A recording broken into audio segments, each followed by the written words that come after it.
이제 그 성전 건축이 16년 동안이나 이렇게 멈춰졌어요. 그 완전 반대하는 세력들이 워낙 강하고 또 그 페르시아 왕에게 이들이 이렇게 성전을 건축하면 오히려 더 왕을 더 거역할 겁니다. 그러니까 그것만 바라보고 성전 건축을 못하게 했지요. 그리고 나서 16년 지난 다음에 학개와 스가랴 선지자를 보내서 너희들이 다시 성전을 건축해라, 다시 시작해라 하는 말씀을 받고 그들이 다른 어떤 상황이나 조건을 보지 않고 성전을 건축 시작했을 때 그때 오늘 하나님이 어떻게 은혜를 베풀어 주시는가 하는 말씀을 기록하고 있습니다. 자, 우리 3절부터 11절까지 한번 보십시다. 시작. 고레스 왕 원년에 조서를 내려 이르기를 예루살렘에 있는 하나님의 성전에 대하여 이르노니 이 성전 곧 제사 드리는 처소를 건축하되 지도를 견고히 쌓고 그 성전의 높이는 60규빗으로 너비도 60규빗으로 하고 큰 돌 3켜에 새나무 1켜를 놓으라. 그 경비는 다 왕실에서 내리라. 내가 또 명령을 내리노니 누구를 망난하고 이 명령을 변조하면 그의 집에서 들보를 빼내고 그를 그 위에 메어 달게 하고 그의 집은 이로 말미암아 거름더미가 되게 하라. 지금 왜 너희들이 성전 건축하느냐? 그러니까 너희들의 왕이 우리 성전 건축하게 하라고 했다. 찾아봐라. 우리가 그냥 와서 짓는 게 아니다. 그래서 찾아보라고 하니까 그들이 보냈던 그 조서를 찾아보니까 정말 있더라는 겁니다. 고레스 왕의 조서가 있는데, 근데 거기에 보니까 자세하게 써 있는데 이들을 보내고 이들이 가서 성전 건축을 하게 하고 성전 건축하는 동안 모든 비용은 왕실에서 되고 그리고 월급을 또 주고 필요하다면 제사 제물도 주고 그리고 그들이 하는 모든 일을 풀 서포트하라는 겁니다. 풀 서포트하고 만일 이것을 방해하는 자는 그 집을 거름더미로 삼고 그 사람 목 매달아서 죽여버려라. 이런 명령이 있는 겁니다. 오히려 반대 세력들이 왕에게 상소를 해서 못하게 하려고 했더니 도리어 그들이 지금 위험해진 겁니다. 방해자들이 조력자가 될 수밖에 없고 왕실로부터 다시 모든 도움을 받게 되었다 하는 것입니다. 자, 우리 하나님은 어떤 하나님이냐면 형통케 하신 하나님이라는 거예요. 형통케 하시는 하나님. 자, 하나님의 말씀을 다시 붙들고 순종하기만 하면 하나님이 형통하게 하세요. 형통이란 뭐냐면 그냥 모든 일이 다 잘 풀린다 이런 뜻보다 더 중요한 뜻이 뭐냐면 형통은 이렇게 생각하면 돼요. 하나님의 임재라고 생각하면 돼요. 형통하였더라. 하나님이 그와 함께하였더라. 같은 뜻이에요. 그리고 하나님이 함께하면 반드시 역사가 일어나요. 거기에는 역전이 일어난단 말이에요. 성도가 우리가 할 일은 하나만 하면 돼요. 상황과 조건을 어떻게 하면 좋게 만들까? 어떻게 하면 나에게 유익하게 만들까? 이런 게 아니라 그 상황 속에서 하나님의 말씀을 붙들기만 하면 되는 거예요. 그래서 이 율법책을 내 입에서 떠나지 말게 하고 주야로 묵상하고 그 안에 기록된 대로 경외하라. 그리하면 내 길이 평탄해지고 형통케 되리라. 하나님이 그곳에 임재하리라. 하나님의 눈이 그곳에 머물리라. 이런 뜻이란 말이에요. 그러면 지금은 상황이 반대 세력이 있고 좀 어렵고 힘들지라도 반드시 역전이 일어난다는 것을 얘기해 주는 거예요. 그래서 요셉의 생애요.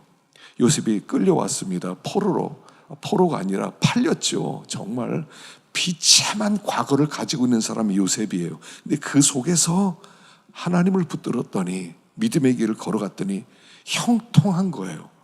근데 형통해서 총리가 되었다. 그래서 형통했다. 그런 게 아니라 하나님이 감옥에 들어가서도 형통했고 노예 생활에서도 형통했고 하나님이 함께 했다는 얘기예요. 그리고 함께 하니까 믿음으로 가고 평탄해지기 시작하는 거예요. 내 눈에 보면 막 길이 막 삐뚤삐뚤인 거 보이고 막 그 막힌 것처럼 보이고 야 이거 어떡하지? 이걸 우리가 빨리 이 상황을 빨리 바꿔야 될 텐데 우리는 그렇게 생각해요. 상황을 바꾸는 데 초점이 있어요 우리가. 근데 그 상황 바꾸는 게 아니에요. 그거는 오히려 더 힘들게 만드는 거예요. 그때는 원칙으로 돌아와야 돼요. 하나만 바라봐야 돼요. 말씀대로 간다. 하나님이 뭘 기뻐하냐? 성전 건축? 오케이, 성전 건축 가자. 그 반대 세력이 있는데, 저 사람들이 저렇게 그냥 두지 않을 텐데, 난리 칠 텐데, 군사들이 올 텐데, 죽일 수도 있는데, 하나님이 하라고 하니까 일단 해보자 하고 했더니 실체가 드러났는데 풀 서포트가 있기 시작하는 거예요. 우리 하나님은 역전의 하나님이에요. 성경의 모든 사람들이 다 그랬어요. 요셉의 삶이 역전됩니다. 모세는 역전되지 않습니까? 다윗이 역전되지 않습니까? 사드락, 메삭, 아벳느고 역전되지 않습니까? 다니엘 역전되지 않습니까? 에스더, 모르드게 다 역전되지 않습니까? 하나님이 하는 일은 믿음으로 사는 자마다, 순종하는 자마다 형통케 하시는 거예요. 하나님이 그곳에 함께 하셔서 그 역사를 일으키는 거예요. 찬양도 그 찬양이잖아요. 그 주가 일하시네, 주가 일하시네. 순종하는 자에게 주가 일하시는 거예요.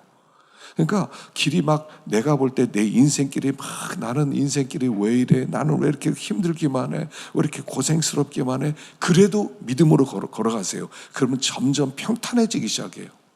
형통하게 되는 거예요. 하나님이 일하심을 보게 되는 거예요, 지금. 그래서 올 한 해도요, 어떤 일이 우리 앞에 있을지 몰라요. 어떤 것이 막 이 길이 구불구불 할 것 같고, 저 앞에 큰 산도 보이고, 와, 이거 어떡하지? 걱정할 거 없어요. 나는 믿음으로 해요. 난 말씀대로, 하나님이 주신 말씀대로 그냥 순종하면서 가세요. 그러면 나도 모르는 사이에 큰 사람, 내가 수룹바벨 앞에서 평지가 되리라 하는 것처럼 평탄하게 되는 거예요. 우리가 할 일은 하나예요. 하나밖에 없어요. 상황과 조건을 바꾸려고 하지 마세요. 피하려고도 하지 마세요. 나는 말씀대로만 가세요. 그러면 하나님이 형통해. 거기 하나님이 함께 하세요. 하나님이 함께 하세요. 그리고 하나님이 일하시는 것을 마침내 보게 될 거예요. 그래서 지금 성전 건축을 방해하는 자들이 있었지만, 그러나 그들이 하나님의 말씀을 붙들고 다시 성전 건축의 길을 걸어갈 때 하나님께서 함께 하셔서 역전시켜 버리시는 거죠. 역전의 하나님. 그래서 하나님의 뜻이 이렇게 이루어진다는 겁니다. 자, 14절, 15절 시작. 유다 사람의 장로들이 선지자 학개와 이도의 손자 스가랴의 권면을 따랐으므로 성전 건축하는 일이 형통한지라. 이스라엘 하나님의 명령과 바사왕 고레스와 다리오와 아닥사스다의 조서를 따라 성전을 건축하며 일을 끝내되 다리오 왕 제6년 아달월 3일에 성전 일을 끝내니라. 그러니까 몇 년 걸렸다는 뜻이냐면 20년 걸렸다는 뜻입니다. 그들이 오자마자 성전 건축을 시작했어요. 시작하고 얼마 뒤에 멈췄어요. 16년 동안 멈췄어요. 이걸 포함해서 모두 20년 걸렸어요. 그러니까 실질적으로는 4년 만에 완공된 거예요. 4년 만에. 이런 성전 어떻게 건축할까? 걱정할 게 없어요. 그냥 하나님이 하라 그랬으니까, 하나님의 뜻이니까 가는 거예요.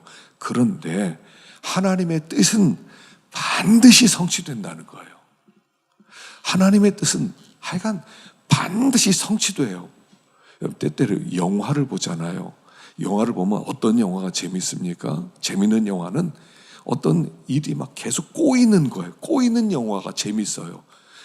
계속, 아니 영화를 왜 이렇게 꼬이게 만들지? 아니 도대체 결론을 어떻게 내려고 저렇게 계속 꼬이게 만들고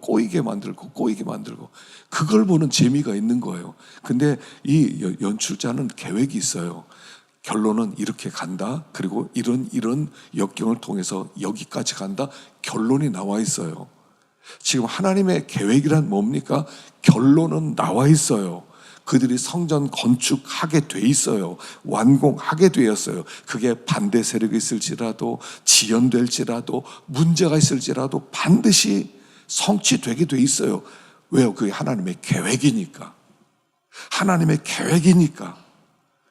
이 나라가 하나님 나라가 되고 온 세상에 하나님의 영광으로 충만한 나라가 되는 것, 이게 하나님의 뜻이라면 그 하나님 나라는 오고야 말 거예요. 지금 각 나라마다 별별 일들이 있고 말도 안 되고 악인들이 득세하고 할지라도 하나님의 계획은 반드시 성취돼요.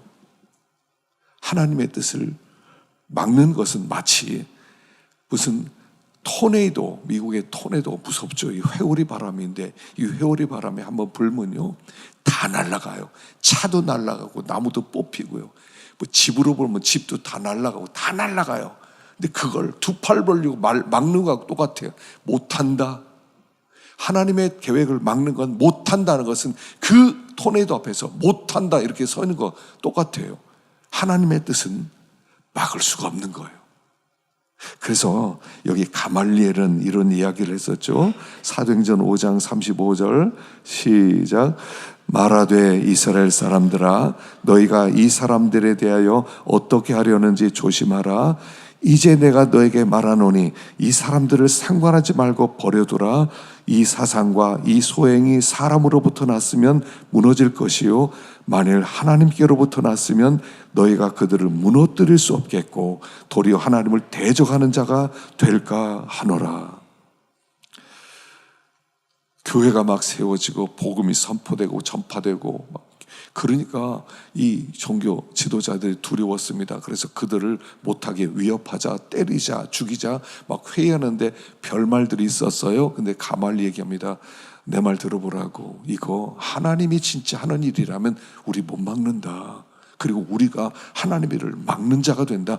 내버려 두자. 만일 이게 하나님으로부터 나온 일이 아니면 저절로 무너질 것이다.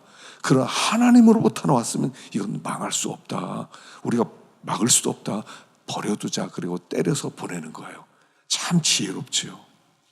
어떤 일을 볼 때요 이걸 생각해야 돼요. 이거 하나님으로부터 나왔나? 그럼 아무도 못 막아요. 만일 막는 사람이 있으면 하나님 그 사람을 제거시켜서라도 그 뜻을 이루고 가세요.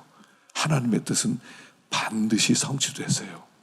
하나님의 계획은 그 자체가 성취예요. 그래서 성경은요 창세기와 요한계시록에 같이 있는 거예요. 창조와 결론이 함께 나와 있는 게 기독교예요. 어떻게 될까 모르겠다 아니에요. 결론은 나와 있단 말이죠. 그래서 이런 얘기도 있어요. 종말론은 창조론에 앞선다 이런 얘기예요. 이 성서신학에서 중요한 얘기거든요. 종말론은 창조론에 앞서는 거예요. 하나님은 종말을 만들어 놓고 창조를 시작했단 말이에요. 우리 인생은 이미 결론이 나와 있다는 것이죠.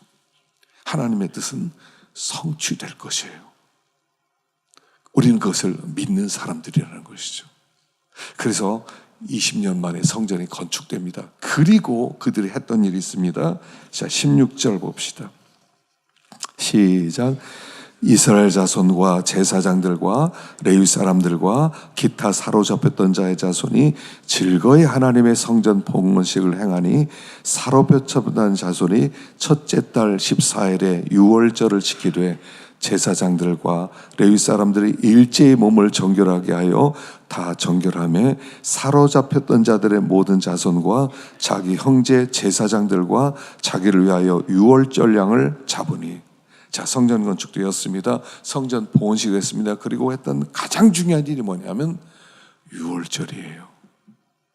사실은 유월절을 위해서 성전을 건축하는 거예요. 유월절. 그들이 드디어 돌아와서 유월절을 지키기 시작해요. 이 유월절을 그 히스기야 왕도 유월절을 지키고 요시야 왕도 유월절을 지키고 하여간 유월절은 그들의 삶의 가장 중요한 절기였어요. 그 유월절이 무엇입니까? 유월절이 왜 중요하냐면 그들의 정체성을 알려주는 게 유월절이에요. 이스라엘 민족은 어떤 민족이냐? 우리는 어떤 사람들이냐? 이것은 유월절으로부터 나오는 거예요. 그래서 유월절을 기억하라는 거예요. 유월절을 지키라는 거예요. 이스라엘 백성이 광야로 나왔다가 그 가나안 땅 들어가자마자 유월절을 지키는 거예요. 유월절. 정체성입니다. 우리가 저 이렇게 신년 특세하는 것도요. 유월절과 같아요. 내가 누구냐는 거예요. 우리가 내가 누구냐가 나와야 어떻게 어떤 삶을 살아야 되는 애가 나오는 거거든요. 내가 누구냐. 내가 누구냐. 여러분 세 가지 정체성이에요. 첫 번째는 뭐냐면 여기 계속 반복되는 단어가 있는데 뭐냐면 사로잡혔던 자의 자손이라는 단어가 계속 나와요. 19절에도 사로잡혔다, 20절에도 사로잡혔던 자. 우리는 사로잡혔던 자들이라. 그러나 이제 우리는 자유인이다. 첫째, 우리의 정체성은 자유인이에요. 성도는 어떤 사람이에요? 자유자예요. 어떤 것에서도 매이지 않아요. 성도를 어떤 것으로 붙들어 맬 수가 없어요. 성도는 죄로부터 자유한 자예요. 사망으로부터 자유한 자예요. 이 땅의 과거로부터 자유한 자예요. 모든 미워하는 사람부터 자유한 자예요. 아무도 자유를 빼앗아갈 자가 없는 사람이라는 거예요. 더 이상 우리는 어떤 것에서도 사로잡히지 않아요. 풀어놓아 다니게 하라. 신자의 삶은요, 자유자예요. 자유자예요.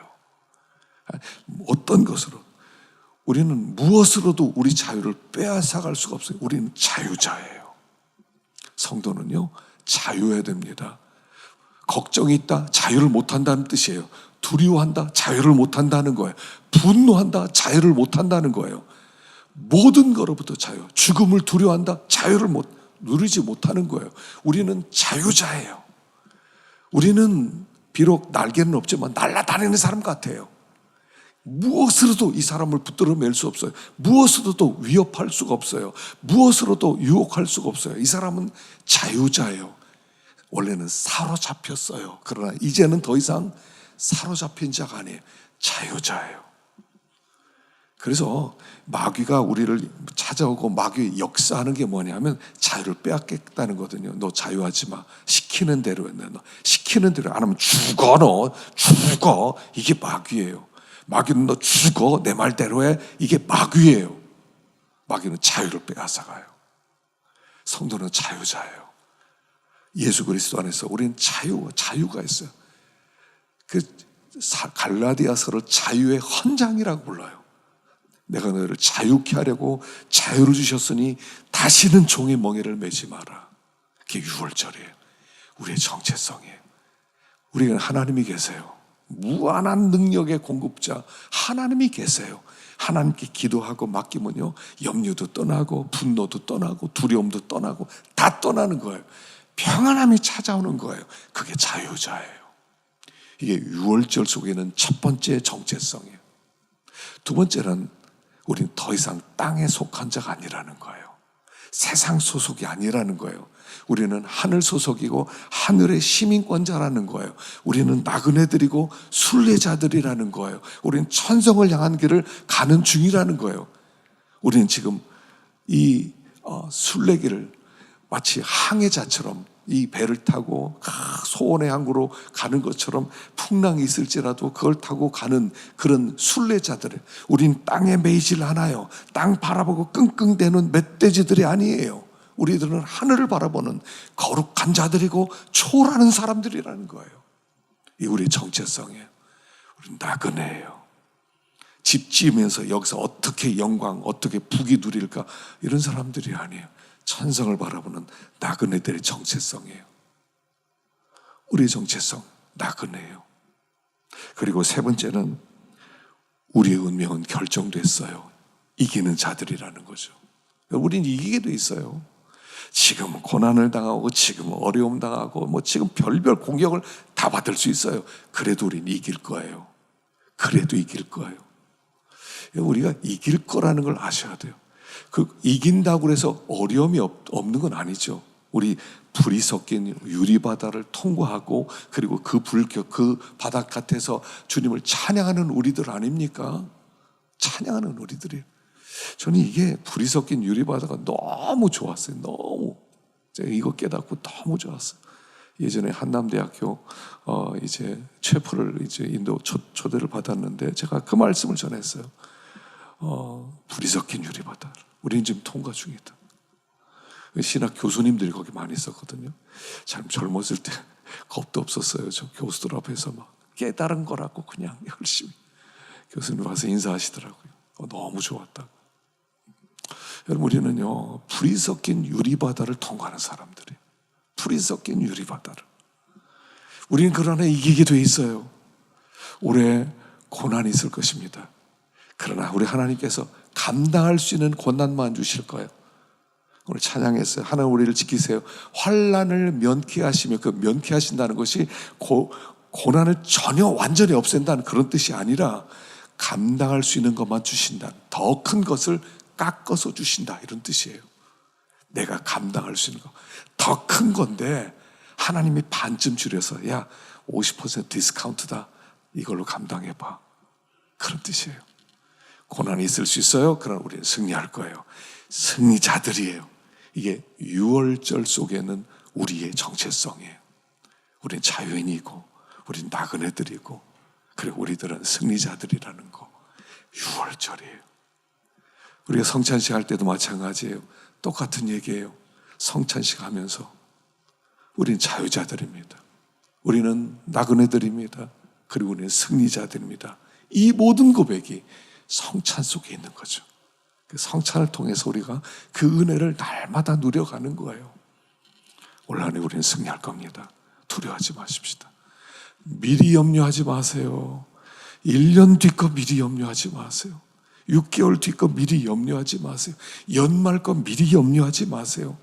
하나님의 말씀 붙들고 믿음으로 전진하기만 하면 우리 하나님께서 우리와 함께 하셔서 올 한해 형통케 하시고 올 한해 평탄케 하시고 올 한해 우리를 승리하게 하실 줄로 믿습니다. 기도하겠습니다.